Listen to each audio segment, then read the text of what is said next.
এই কিন্তু সেই সোনার ধান। দেখেন একটু রৌদ্র পড়াতে কেমন স্বর্ণের মতো চকচক করছে এই ধান। এই ধান কিন্তু শুধু ধানই না, এটা কিন্তু আমাদের প্রধান অর্থকরী ফসলও বটে। নমস্কার বন্ধুরা, কেমন আছেন সবাই? আশা করি ভালো আছেন, আমিও ভালো আছি। আজকে একটু মাঠের দিকে যাচ্ছি। তো মাঠের দিকে যাচ্ছি একটু, চারিদিকে সবাই ধান কাটছে সেটা দেখার জন্য, আর ছোট্ট একটা ভিডিও করার জন্য। চলেন যাওয়া যাক।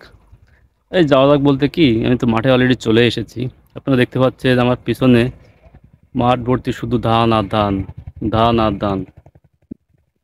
এটা হচ্ছে সেই সোনার ধান, যেটা কৃষক, বাংলার কৃষক তো জল করে এই জমিতেই এই সোনার ফসল ফলায়। দেখতে পাচ্ছেন সব কিন্তু সোনার ধান, সব ধান, ধান আর ধান। এই কিন্তু সেই সোনার ধান।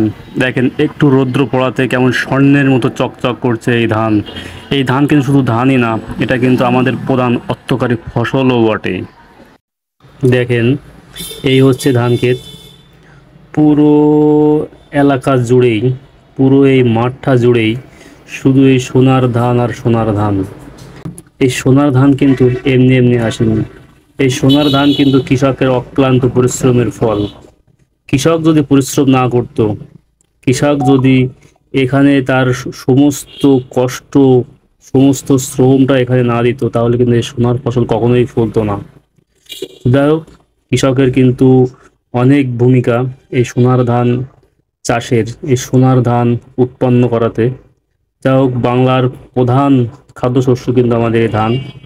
এখন যতদূর দেখা যায় পুরোটা জুড়েই শুধু আছে ধান আর ধান।